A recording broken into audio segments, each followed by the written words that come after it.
Sejam muito bem-vindos ao podcast da Contra Errores. E desta vez nós temos aqui o professor Leonardo Brum. O professor Leonardo Brum foi uma das primeiras pessoas aqui no Brasil a trazer à tona o padre Calderon e sua crítica ao Concílio Vaticano II. E por isso hoje nós temos ele aqui para falar justamente dessa crítica e para mostrar como uma verdadeira crítica do Concílio Vaticano II deve seguir as linhas do tradicionalismo dócil. Professor, se o senhor quiser falar sobre quem você é, o que você faz. Bem, boa noite, salve Maria. Em primeiro lugar, gostaria de agradecer o convite do Pablo e dizer que, obviamente, tudo quanto eu vou falar aqui, é, eu não falo na qualidade de uma espécie de intérprete autorizado do Padre Calderon, e nem mesmo sei se o próprio Padre Calderon aprovaria essa interpretação que eu eventualmente dou à tese dele. Então, eu falo apenas em nome próprio, o que não é grande coisa, sem nenhuma falsa modéstia, mas é o que eu posso oferecer para, de certo modo, contribuir com essa discussão em torno do concílio, que é um tema importante. É, Bem, eu travei contato com a tese do Padre Calderon no ano 2009, foi quando da primeira edição do livro, pela editora Sétimo Selo. Adquiri o livro e fui a uma palestra do professor Carlos Noguet em Salvador, naquele mesmo ano, é, entre 2009 e 2010, por aí. Hum, e eu já tinha travado contato com, digamos assim, com o pensamento tradicionalista desde 2006, a partir do trabalho do professor Orlando Fedeli, né, fundador da Associação Monfort. Né? E talvez seja conveniente falar um pouco sobre mim, como você sugeriu. É, eu vim de uma família que tinha, assim, que vivia um catolicismo assim, de tradição, digamos assim, de batizar os filhos, de fazer a primeira comunhão, mas que não era de católicos praticantes, como se costuma dizer, né? Então, mas eu acabei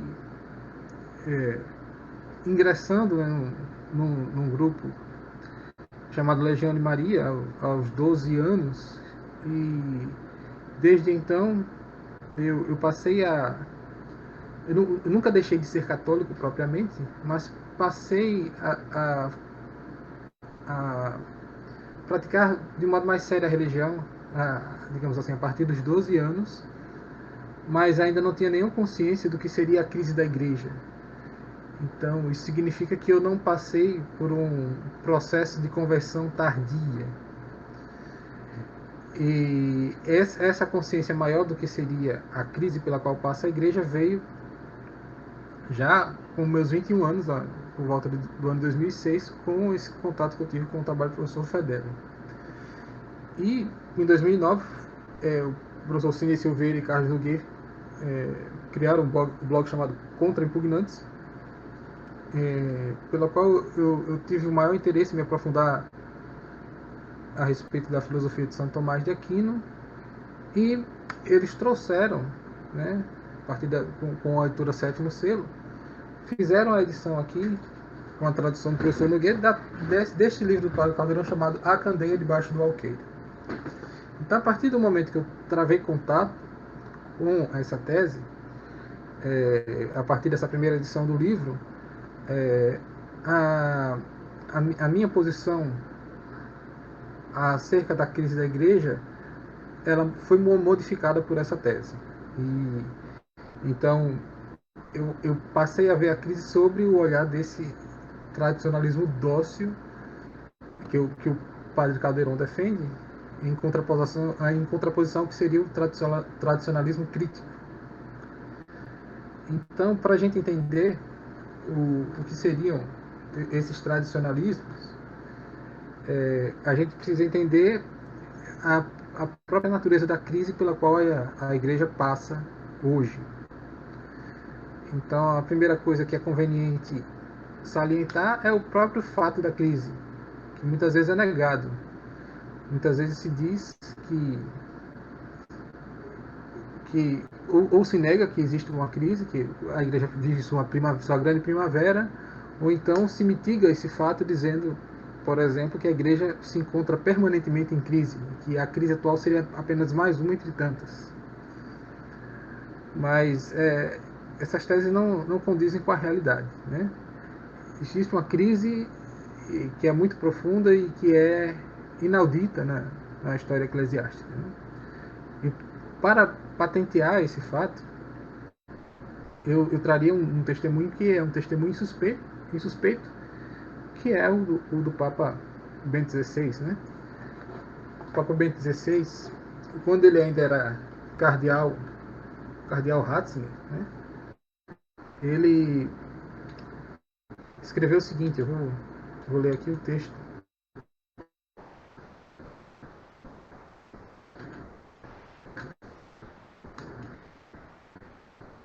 O texto dele de 1988, né? Ele diz o seguinte, o então cardeal Ratzinger: algumas afirmações deixam a impressão que, depois do Vaticano II, tudo se tornou diferente, e que tudo aquilo que aconteceu antes não pode mais ser considerado, ou só poderá sê-lo sob a luz do Vaticano II. O Vaticano II não foi tratado como uma parte do conjunto da tradição viva da Igreja, mas como um início totalmente novo. Embora não tenha proclamado nenhum dogma e tenha querido considerar-se mais modestamente na classe de concílio pastoral, alguns o apresentam como se ele fosse, por assim dizer, o superdogma, que torna todo o resto irrelevante.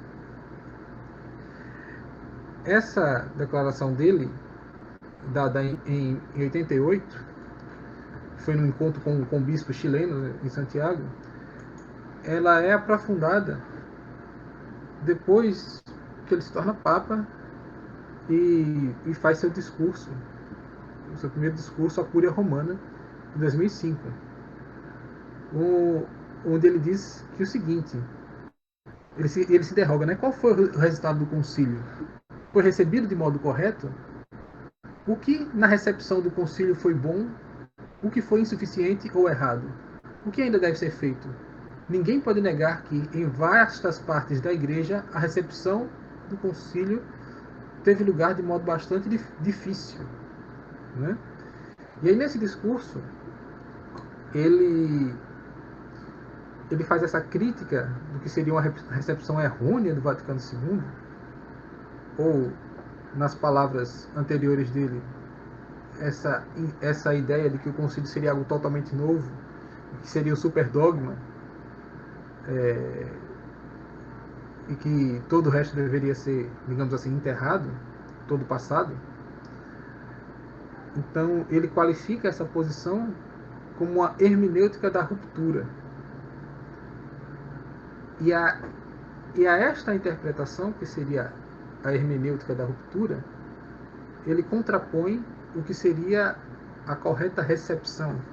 A recepção já é um termo, digamos assim, fenomenológico, né? Ele usa. Seria a correta recepção do concílio, que seria a partir do que ele chama de hermenêutica da continuidade.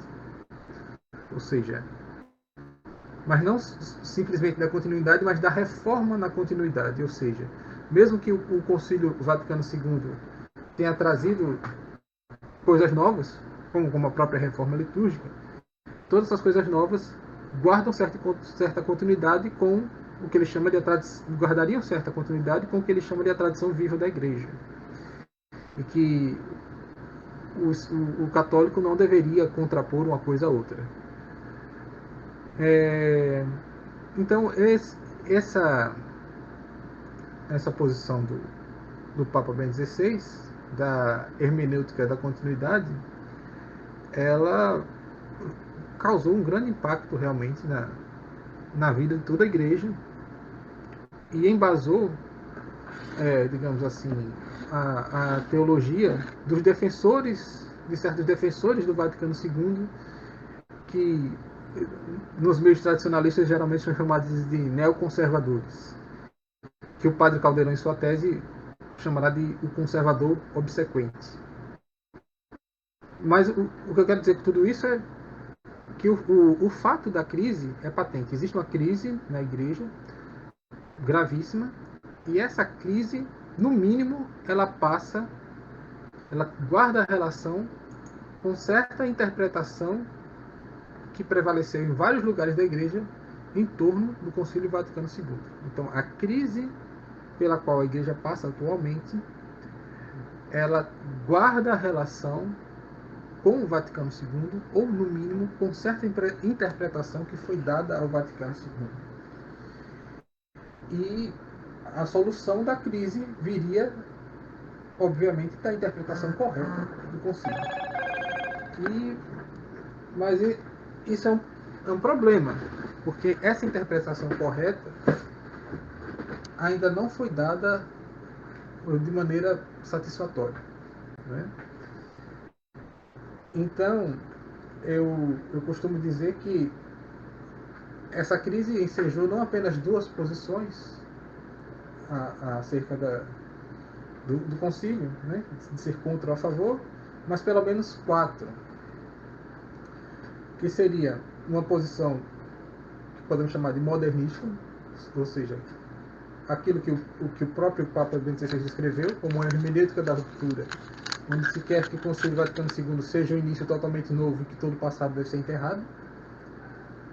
Uma posição conservadora, que seria mais próxima da do próprio cardeal Ratzinger, ou de Bento XVI, que seria a de querer entender o Vaticano II no contexto de toda a tradição da Igreja.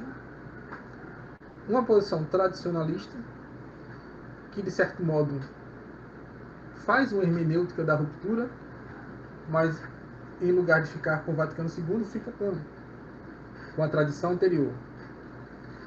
E finalmente o sede-vacantismo, que é uma ideia um pouco mais próxima, ao contrário do que possa parecer, mas eu digo que é uma ideia um pouco mais próxima do conservadorismo do que do tradicionalismo, porque entende que essa continuidade na tradição viva da igreja deve ser absoluta. E a consequência disso, para eles, é que não existe mais a autoridade papal, ou por uma perda formal, ou por uma perda meramente material, mas enfim, não haveria papa, e o que teríamos lá seria um usurpador, e disso é que deriva a crise. Curiosamente, eu diria que o padre Caldeirão, de certo modo, é um continuista, porque ele realmente defende que não pode haver rupturas dentro do magistério da igreja, mas isso não faz chegar à mesma conclusão nem dos conservadores e nem dos sede-vacantistas, né? Então, o que seria essa tese, né? Professor, uma pergunta antes do senhor adentrar nisso. Existe uma Pronto. posição que é a do Orlando Fedeli, atualmente, se não me engano, até a Monfort apoia até hoje, que diria que o Bento XVI, nessa exata mesma carta, se não me engano, uma locução, ele, na verdade, ele está como que condenando o Concílio Vaticano II e dando espaço à volta da tradição. Isso está naquele livro do Fedeli, Vaticano II, nem dogmaticamente, nem pastoralmente correto. E o que o senhor pensa dessa posição que vê no Bento XVI um tradicionalista? O professor Orlando, ao meu ver, ele tinha um certo otimismo exagerado em torno do Papa Bento XVI, mas não tão exagerado quanto muita gente pensa, né? Eu posso dar um exemplo aqui, deve estar até hoje no site Monfort, você pode pesquisar, um texto chamado São Pedro pescava com anzol ou com rede, em que ele vê que há uma dubiedade em Bento XVI e que e que é uma crítica a Bento XVI, aquele texto, né? Há outras coisas, por exemplo, que ele escrevia sobre o Papa Bento XVI, por exemplo, a interpretação que ele dá à encíclica Caritas in Veritate, com a qual eu não concordo de modo algum, né? Porque a Caritas in Veritate, no final das contas, é uma reafirmação do humanismo integral de Maritain, mas essa questão do humanismo integral não daria para discutir aqui, seria outra... Mas, enfim, então, assim, em linhas gerais, eu não concordo com esse otimismo exagerado que o professor tinha em relação a Bento XVI, mas eu não... Ele não é, eu diria que ele não é tão otimista como muita gente pensa, certo? Ele via em Bento XVI, e isso ele me disse pessoalmente, como um homem que estava se convertendo. E a outra questão é que ele soube da publicação da tese do padre Calderon, existe um texto dele sobre isso, e que seria uma contribuição muito válida, mas eu acho que, infelizmente, ele acabou não tendo tempo de refletir, ou até de ler, não sei se ele conseguiu ler, porque ele faleceu em 2010. Então, talvez se ele tivesse um contato mais profundo com a tese do padre Calderon, e se ele visse, se ele chegasse a alcançar o pontificado do Papa Francisco, talvez ele tivesse uma visão mais clara de certas coisas que ele não teve a oportunidade por causa do próprio falecimento dele. Tudo bem? Perfeito. Então, continuando, eu queria expor aqui o que é, em linhas gerais, o que seria essa tese do padre Calderon, né? Então, vou pedir só um momento aqui.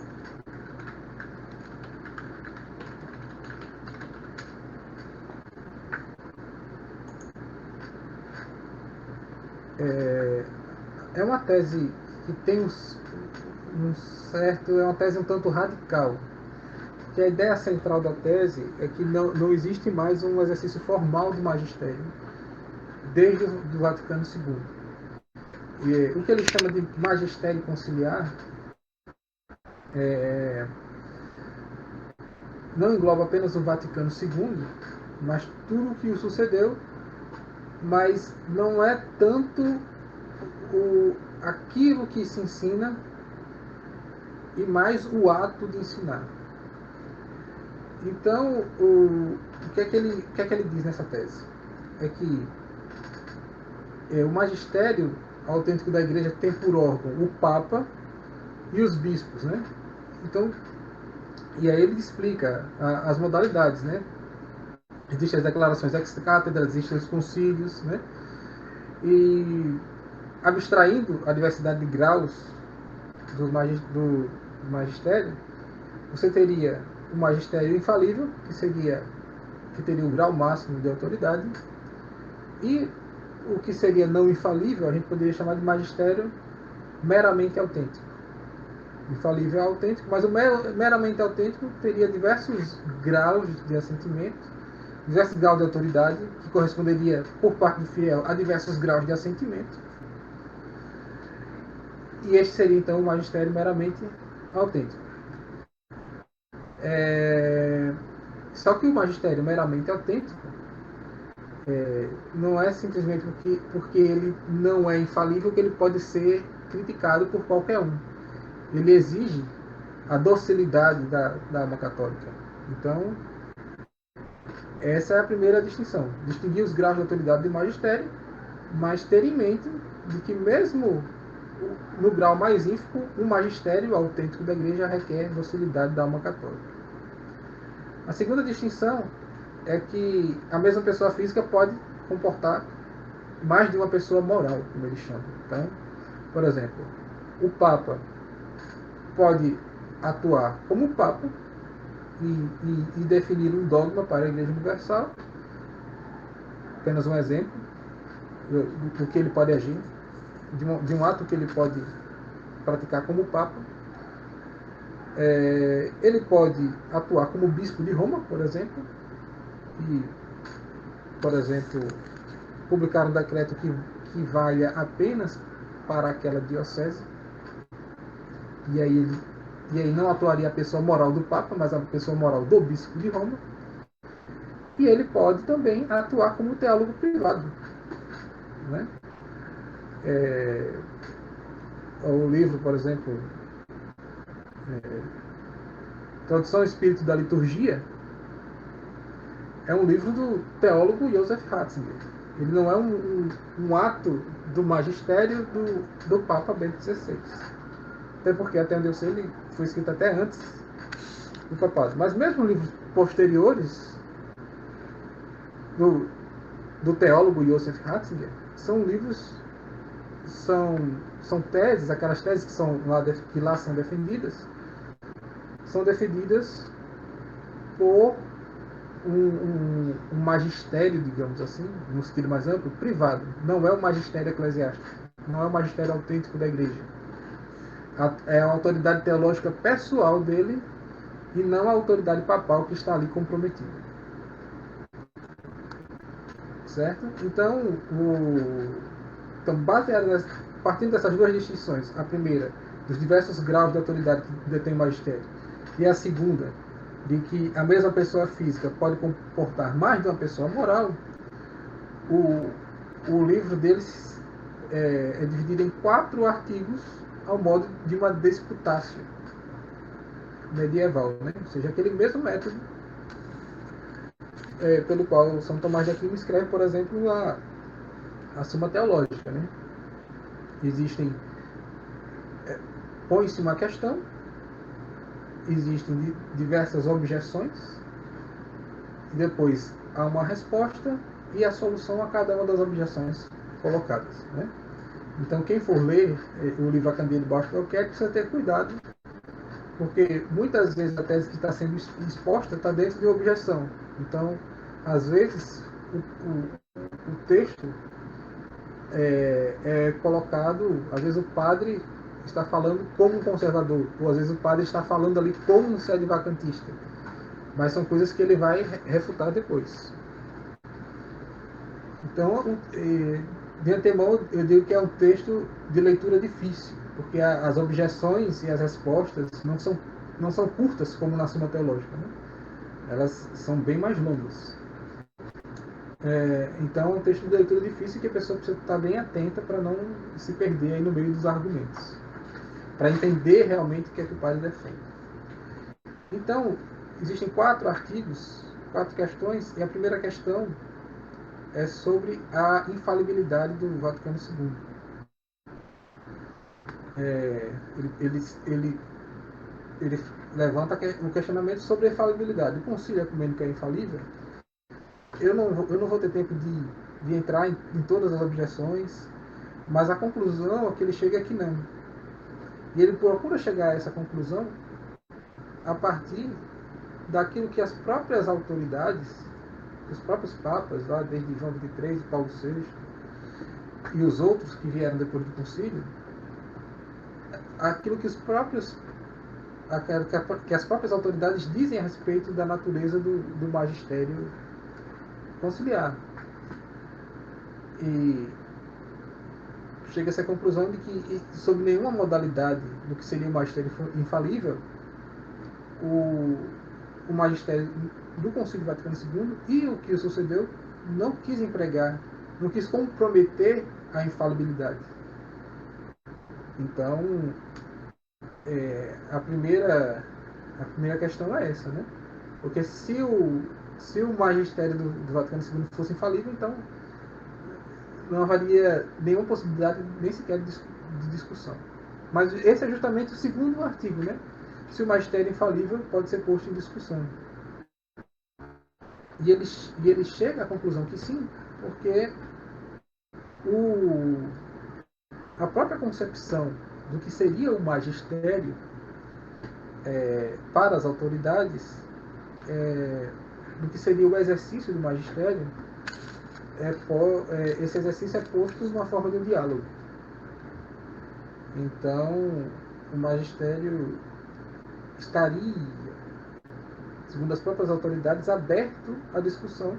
A própria relação entre a teologia e o magistério teria sido modificada. Então, o magistério, de acordo com as próprias autoridades conciliares, poderia ser posto em discussão. E aqui,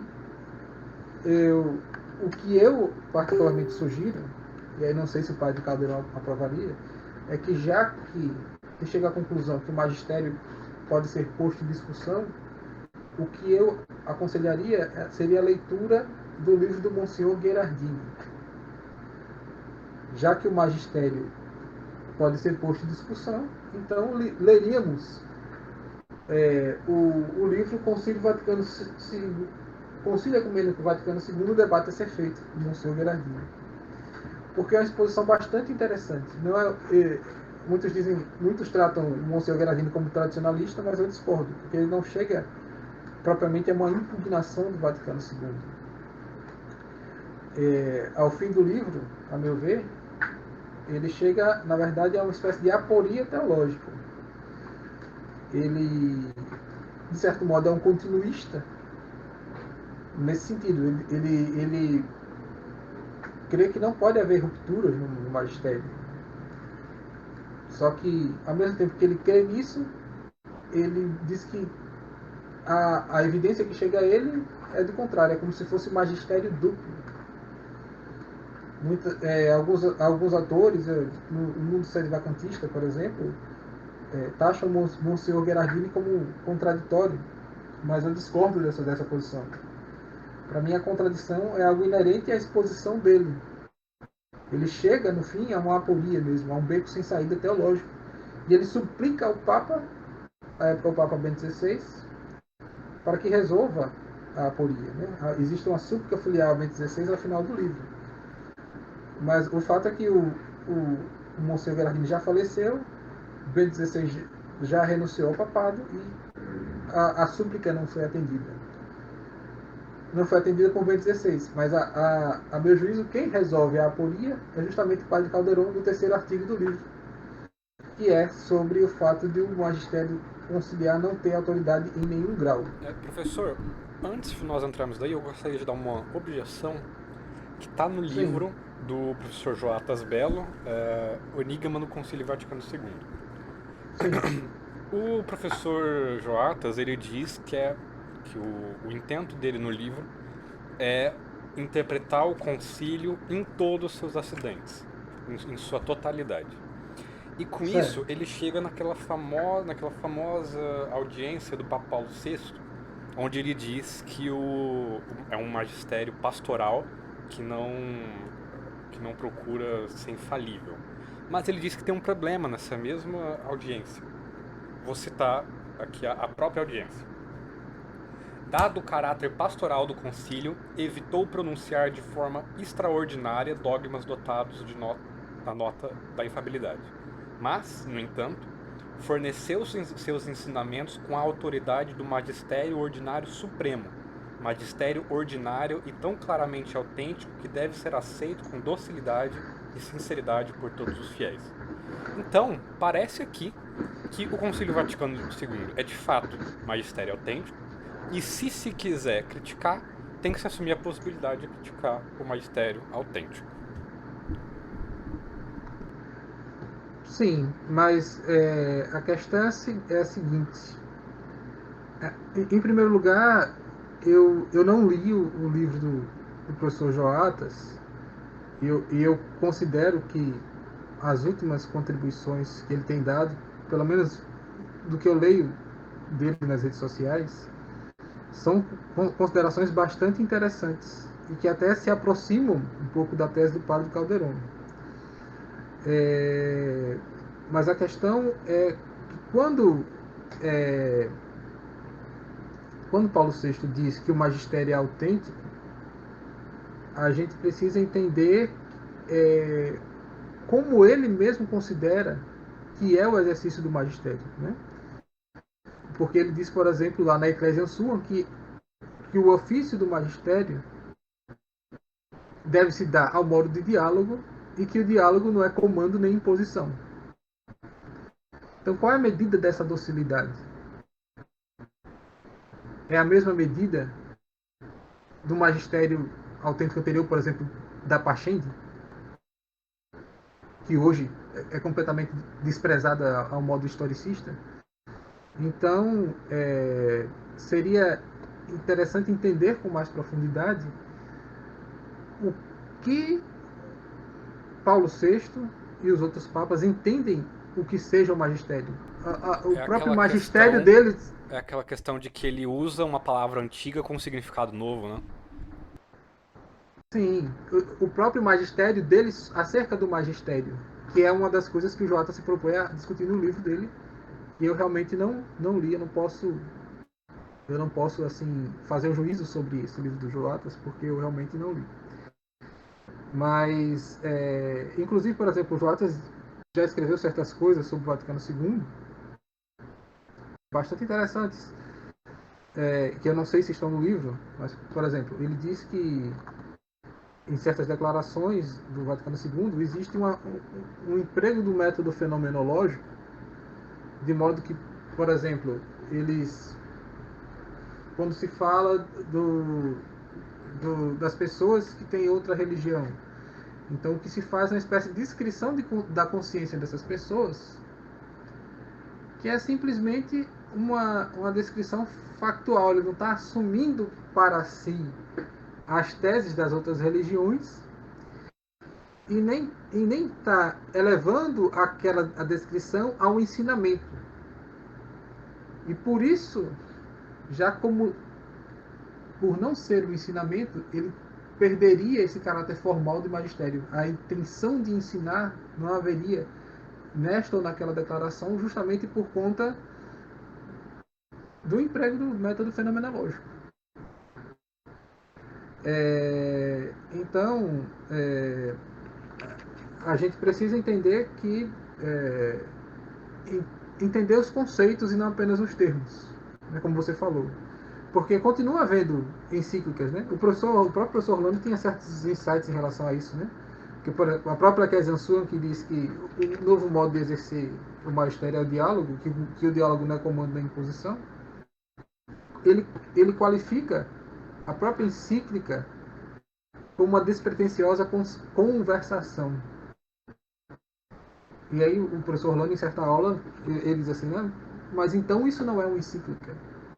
Ou seja, e aí vamos ao terceiro artigo da tese do Padre Caldeirão, que a conclusão a qual ele chega é que aquilo que está materialmente dado pela hierarquia não é formalmente o magistério eclesiástico. Pela própria atitude da hierarquia perante o seu munus de ensinar. E não por causa de uma perda da autoridade, como defende o sedvacantismo. Não sei se isso está claro. Ou seja, o magistério conciliar não é magistério? Melhor dizendo, o magistério é que não é formalmente magistério. O magistério conciliar é que não é formalmente magistério. Não são os papas conciliares que não são formalmente papas, como a tese do Cassicíaco, né? Defende o Gerard du Laurier. E, por fim, no quarto artigo, ele discute se o magistério conciliar não teria empregado comprometido sua autoridade de modo indireto, né? E aí ele vai discutir diversos temas lá, o Código de Direito Canônico, a reforma litúrgica, os novos movimentos, até as aparições, as novas aparições marianas e outros temas, e ele vai rebatendo essas objeções, uma a uma. Mas, então, é preciso salientar uma coisa, é que a posição média do tradicionalismo, e isso não seria só, por exemplo, da Associação Monfort, eu particularmente vejo isso na maioria das pessoas que frequentam, por exemplo, as capelas da Fraternidade São Pio X, pelo menos aquelas pessoas com as quais eu travo contato, eu não sei se essa é uma amostra representativa ou significante, talvez a formação que os padres conferem aos fiéis seja em outro sentido, mas o que eu vejo é que esse tradicionalismo crítico ainda é a posição mais comum entre os tradicionalistas em geral. Ou seja, a, a, eles arrogam para si a faculdade de julgar o conteúdo do magistério, antes de julgar a forma. E, e com isso eles se sentem à vontade, às vezes, até em criticar o magistério anterior ao Vaticano II. Ou muitas vezes, como eles partem de uma espécie de demonstração queer, né, que vai do efeito à causa, ou seja, se o conteúdo do magistério é ruim, então não deve ser ouvido, isso aí pode acabar levando a pessoa ao sacramentismo, por exemplo. Né? Você considerar que o Papa não é mais Papa. Né? Se você pretende o efeito à causa, e se cair no sério vacantismo, aí eu diria que é uma espécie de poço sem fundo teológico, né? Porque você também pode depor outros papas mais para trás, você vai conseguir um argumento sofisticado para depor qualquer papa mais para trás. Né? Tem gente que diz aí que desde a Idade Média não tem papa. Né? O sede-vacantismo tende ao milenarismo, né? Ao misticismo, essas coisas. Tende. E tem umas loucuras aí. Tem gente que vai chamar São Pio X e Leão XIII de antipapa. Tem gente que vai dizer que São Pio V era antipapa, que São Tomás de Aquino era uma espécie de heresiarca e que não existe papa desde 1200 e alguma coisa, com argumentos sofisticados. Se a demonstração puder ser queer, do efeito à causa, como são as 5 virgens de São Tomás, para a existência de Deus, se você puder julgar o conteúdo logo de cara para ir para trás, então não há limites para isso daí. É preciso fazer o inverso, é preciso ir da causa ao efeito. E qual é a causa? Justamente essa atitude que o padre Caldeirão chama de liberal das autoridades em relação ao próprio caráter do magistério. E essa concepção, ela é bastante comum, às vezes, nos meios tidos como conservadores. Né? Então, um exemplo disso seria o falecido Dom Henrique Soares da Costa. Existe um texto dele, que é o Modernismo e os Tradicionalistas Paranoicos, onde ele nos critica por nossa impugnação ao Vaticano II, mas ele se sente perfeitamente confortável para criticar os sílabos, a Pachende, ao Humani Generis. Em certos textos ele deixa claro que a questão é que esses documentos não se manifestaram de modo infalível. Em outros ele deixa claro que prefere a posição dos teólogos. Né? Ou seja, a respeito desse assunto eu também discuti com o padre Alílio Júnior, e existe até no meu blog Raciones Fidei a transcrição dessa discussão e de como o padre Caldeirão descreve muito bem o estado de boa parte da igreja, do ambiente eclesiástico atual, em que o padre Alílio disse que certas teses do magistério caducaram e foram, digamos, revistas, mas não necessariamente pelo próprio magistério, porque já não é o magistério que conduz a teologia, as palavras dele. E que a própria concepção de que o magistério conduziria a teologia foi simplesmente uma concepção que vingou durante um determinado período da história da igreja e que seria um período bem curto. No fim das contas, na verdade, ele declara tudo isso a partir de um livro de método teológico de Clodovis Boff. Leonardo Boff também falou algo nesse sentido, né, de que a própria categoria magistério é uma inovação dentro da história da igreja e que, digamos assim, dá a entender que a teologia não estaria presa àquilo. Então, só que aí, o que acontece? Se é assim, o tradicionalista crítico, ele cai numa espécie de armadilha, né? Porque se ele diz que o Vaticano II pode ser impugnado porque não foi infalível, então a Pachente também pode ser, a Humani Generis também pode ser, o Sílabus também pode ser, por que não? Então é preciso mudar um tanto a perspectiva. E é claro que talvez essa tese do padre Calderon, ela existem certas críticas ou uma posição mais mitigada que pode fazer sentido, porque a tese do padre Calderon diz que nenhum ato do magistério conciliar goza de nenhuma autoridade, né? E existem certas declarações aqui e ali, por exemplo, ordinar sacerdotales ou o Maneviter sobre a contracepção, sobre a ordenação de mulheres, em que se vê certa autoridade sendo empregada. Mas mesmo que você conceda que ali está o magistério autêntico, duas coisas me parecem bem patentes. A primeira é que nenhuma dessas declarações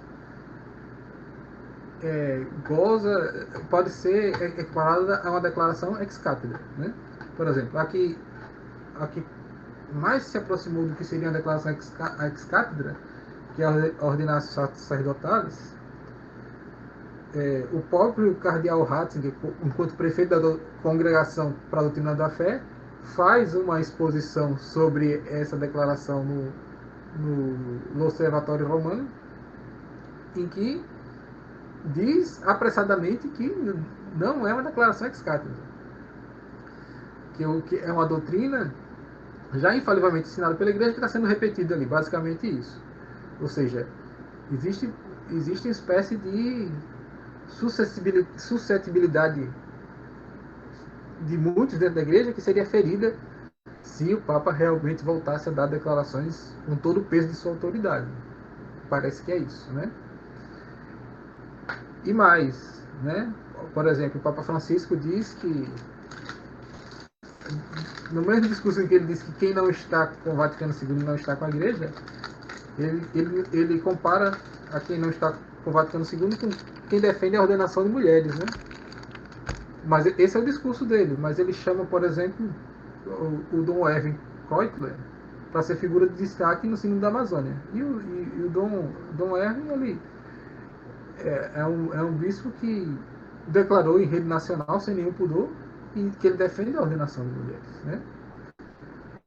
Então essa é a primeira coisa que me parece patente. Mesmo que essas declarações possam tenham algum grau de autoridade, não é o infalível. Não é a mesma coisa do ex cathedra. E a segunda coisa é que o que prevalece hoje em dia é aquilo que foi condenado na Pachende, né? Ou seja, uma visão de que existem forças, de que a igreja é uma disputa entre forças progressistas e conservadoras. E de que existiria um são progressismo teológico e um são conservadorismo teológico, que é mais ou menos o que Dom Henrique Soares da Costa defendia. E que o exagero do são progressismo seria o modernismo, e por outro lado, o exagero do são conservadorismo seria esse tradicionalismo radical contra o Vaticano II. Mas o fato é que existiria um jogo dialético de forças dentro da igreja que faria o dogma evoluir. E que a autoridade eclesiástica seria apenas, e aí já seriam palavras do padre Elílio, mas que o padre Calderon também descreve em sua tese, a autoridade seria apenas uma espécie de moderador desse debate. E quando o diálogo amadurece, então ela dá uma posição que seria, a princípio, definitiva, que seria, por exemplo, o dessas declarações, como a da Ordinácio Sacerdotales e da Humani Vitae, né?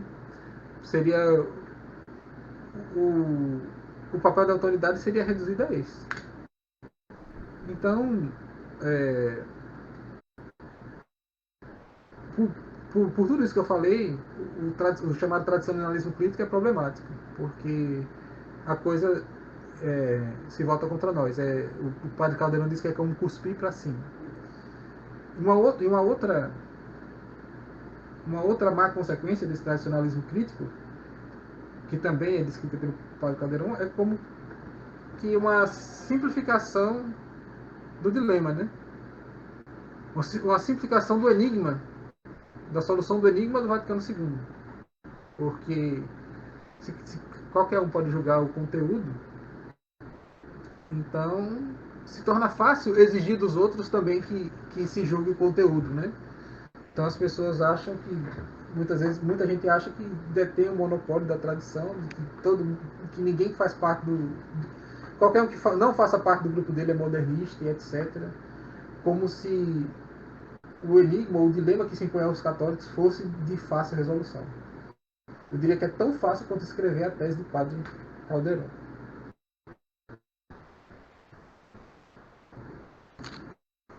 Tudo bem?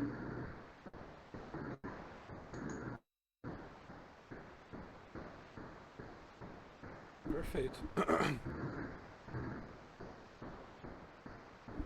É, professor, uma pergunta.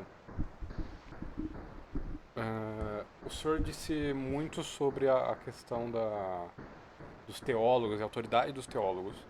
Qual que seria a maneira sã Sim. de lidar com os teólogos ou com a maioria da opinião teológica?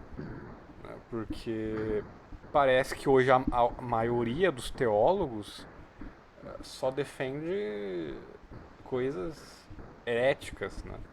Então, como lida com a opinião dos teólogos? Qual é a maneira sã de lidar com ela?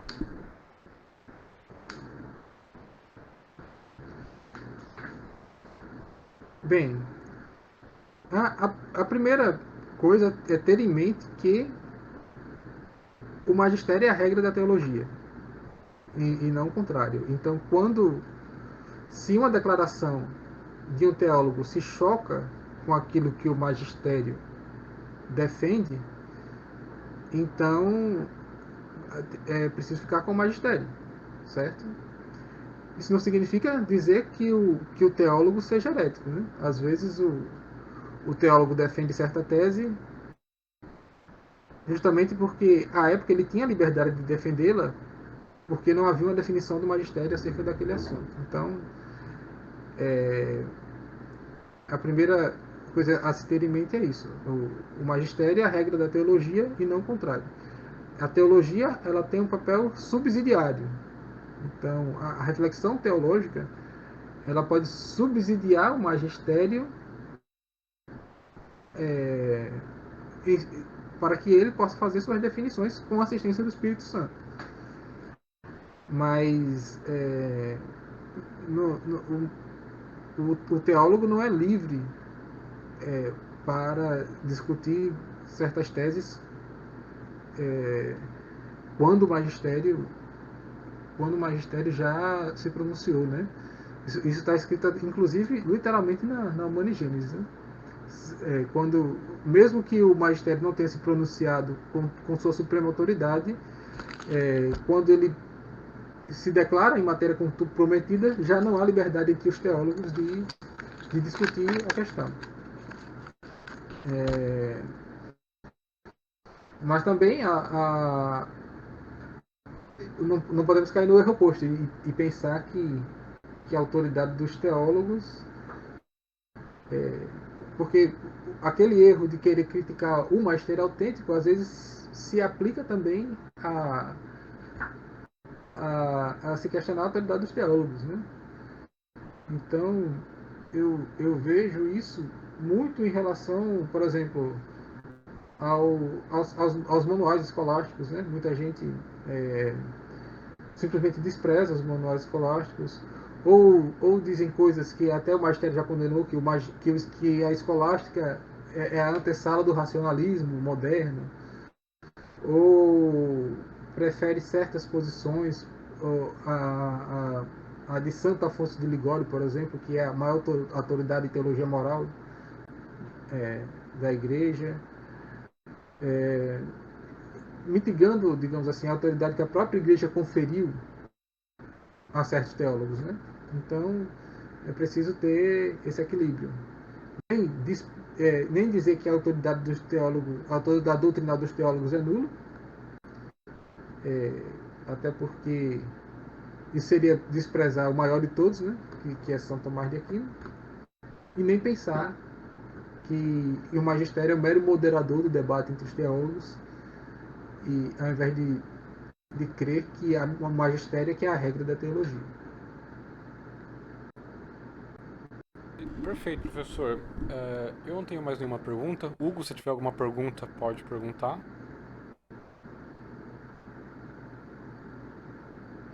Opa, Tem estão me alguma ouvindo? pergunta? Aham, estamos ouvindo. Sim. Professor, pelo que eu me lembro, na Candeia e também o professor Carlos Nogué fala bastante de algo que o senhor já comentou aqui no podcast, mas eu queria que o senhor se aprofundasse mais, era sobre a nova língua dos papas conciliares, que é quando eles aparentemente utilizam da linguagem tradicional, né, eu declaro, pela minha autoridade, etc, etc, mas eles não querem dizer o que uma história tradicional queria dizer. O senhor poderia aprofundar um pouquinho mais sobre isso, por favor? Certo. É, eu vou começar lendo aqui o próprio trecho onde o Padre Calderon comenta isso no livro, certo? Eu vou pedir só um pouquinho de tempo para eu fazer a leitura aqui, para eu achar o texto, e aí eu leio e comento para vocês.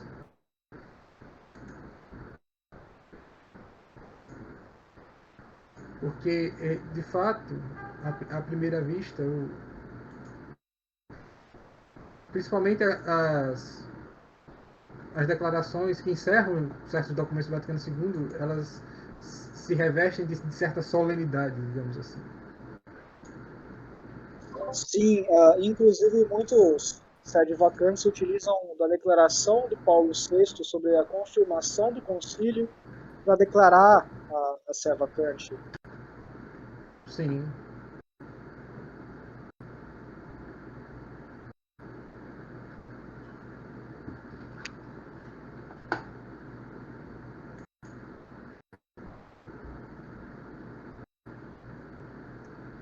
Enquanto eu acho aqui, só para não ficar no ar, o que eu posso adiantar é que a própria comunicação, a própria assistência ao Espírito, do Espírito Santo, ela é entendida de um modo diferente no magistério conciliar.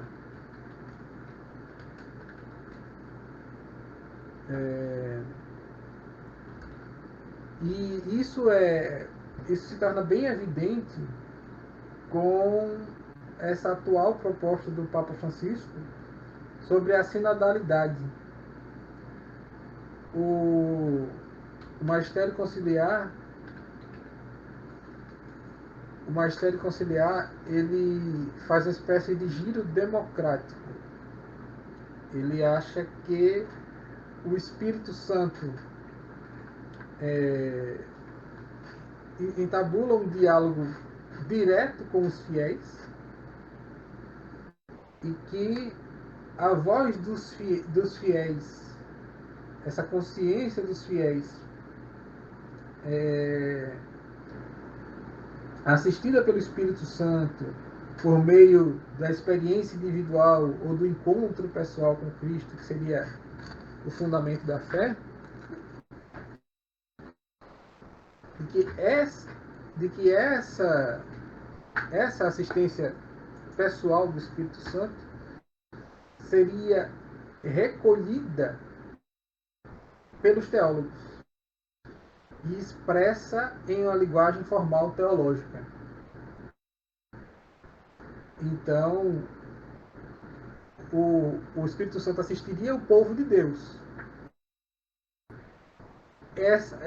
As teses, digamos assim, que provém do povo seriam recolhidas pelos teólogos que, num debate moderado pela autoridade, a partir desse diálogo é que sairiam as definições. Então, por exemplo, aqui, no Padre Calderon, deixa eu ver aqui, Espírito Santo...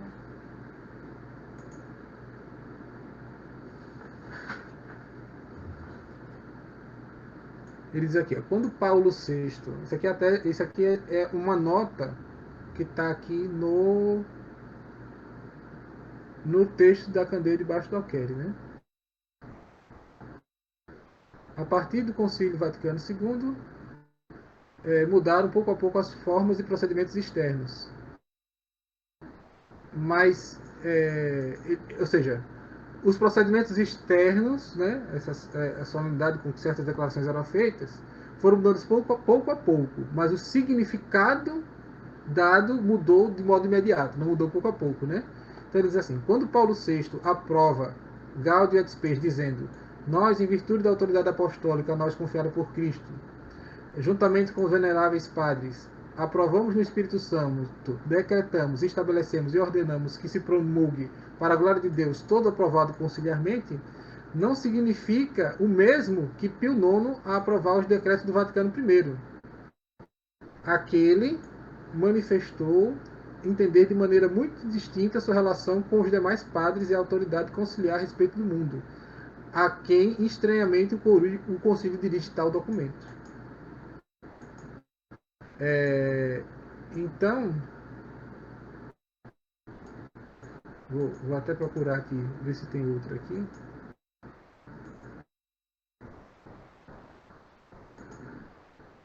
Então, a própria autoridade, a própria noção que Paulo VI tinha de sua autoridade sobre os padres conciliares e o próprio fato de ele dirigir esse documento antes ao mundo, ou seja, o objeto não no sentido de ser o assunto tratado, mas o objeto no sentido de ser os destinatários daquela mensagem, já não é a Igreja Universal. Né? Como descreve a declaração da infalibilidade papal do Vaticano I. O objeto, os destinatários da mensagem é o mundo. Então, são as pessoas de boa vontade, né? Como se costumou dizer. Então, embora as expressões empregadas sejam, nos seus termos, até idênticas ao que se utilizava antes, o significado muda. Assim como acontece com várias palavras, vários termos no contexto da própria nova teologia. Para dar um exemplo, a palavra graça, né? A nova teologia ela promove uma espécie de confusão entre o natural e o sobrenatural, mas ela conserva a palavra graça. No sentido de que, em certos autores dizem que tudo é gratuito. Então, assim como os dons naturais, que nos são substanciais, não nos são gratuitos porque não temos mérito, né? Os dons sobrenaturais também seriam gratuitos ao mesmo título, né? É uma distinção que Santo Tomás de Aquino já tinha desfeito, né? Eu já tinha estabelecido, melhor dizendo, corretamente, né?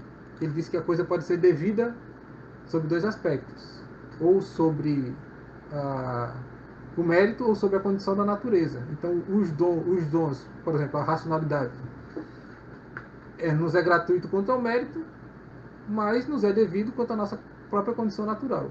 Já os dons sobrenaturais, eles não nos são devidos a nenhum título, e por isso o nome graça é mais próprio deles do que dos dons naturais.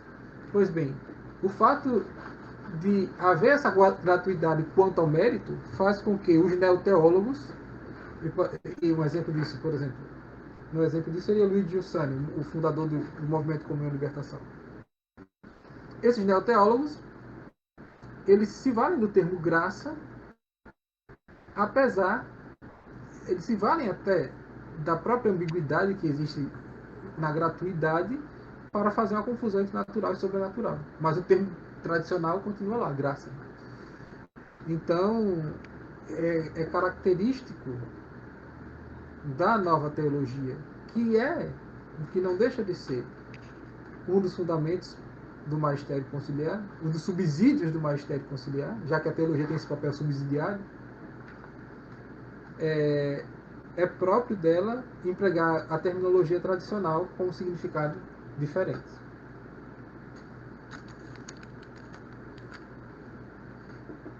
Tudo bem? Sim, sim. Perfeito. Perfeito, professor. Obrigado.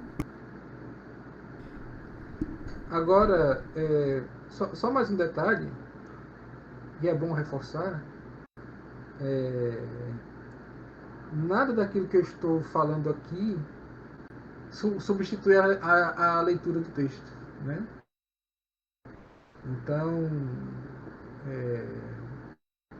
o ideal, para quem quiser de fato conhecer, isso é óbvio, mas convém lembrar, para quem quiser realmente conhecer a tese do Padre Caldeirão, o ideal é realmente ler o livro, que já está até em sua segunda edição, está disponível para ser comprado. O ideal é realmente ler o livro e buscar compreender o que lá é dito em sua totalidade. A intenção aqui é apenas dar uma visão geral que é bem limitada. Perfeito, professor. Se o senhor não tiver mais nada a comentar sobre o assunto, pelo menos as perguntas eu acho que acabaram. Então, eu faria esse convite, né? A quem estiver interessado em conhecer melhor, eu faria essa recomendação de leitura.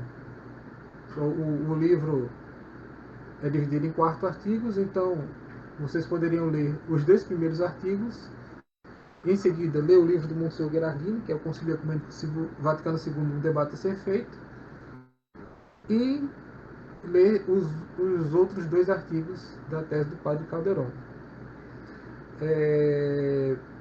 Quem tiver interesse também, com o perdão da autorreferência, né, como o professor Nogueira eu costumava dizer, existe uma exposição minha um pouco mais aprofundada sobre toda essa questão envolvendo o Vaticano II, que está num vídeo do canal do Instituto Jackson de Figueiredo, que é o instituto do qual faço parte, do qual sou diretor, sediado aqui em Aracaju, Sergipe. Então, esse vídeo se chama Marcos Doutrinais para o Apostolado em Tempos de Crise, certo? Então lá eu vou procurar explicar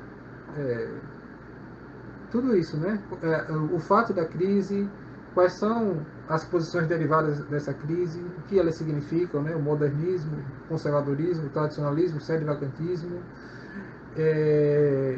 E essa palestra que eu dou lá busca definir as posições do próprio Instituto Jacques Figueiredo perante a crise. Então, isso passa por certa tolerância para com posições divergentes da nossa, mas uma tolerância que é limitada justamente por esses marcos doutrinais, e uma autocrítica também, uma autocrítica que provém da tese do Padre Caldeirão e do Monsenhor Gherardini também, justamente para que afastemos o espírito do tradicionalismo crítico e de seus problemas. Então, quem tiver interesse, faça essa leitura das teses do Padre Caldeirão e do Monsenhor Gherardini e assista lá o vídeo Marcos Doutrinais para o Apostolado em tempos de crise. Perfeito, professor. Muito obrigado. Todos que puderem, vejam mais sobre o trabalho do Leonardo Brum. Vejam mais sobre o Instituto Jackson de Figueiredo, que tem muita coisa boa lá. Novamente, muito obrigado e Deus te abençoe, professor. Muito obrigado, uma boa noite a vocês. Obrigado mais uma vez pelo convite. Peço desculpas se faltou clareza ou até desenvoltura ao longo da exposição, mas eu acho que o convite à leitura que eu fiz ao final pode dirimir, pode suprir as deficiências, as eventuais deficiências da minha exposição. E para quem quiser, eu estou aberto também para qualquer um que quiser manter contato comigo. Vocês podem procurar nas redes sociais, no Facebook, no Instagram. Eu creio que não vai ser muito difícil, ou no YouTube mesmo, eu creio que não vai ser muito difícil me encontrar, não. Leonardo Brum. Muito obrigado e salve Maria. É isso, professor.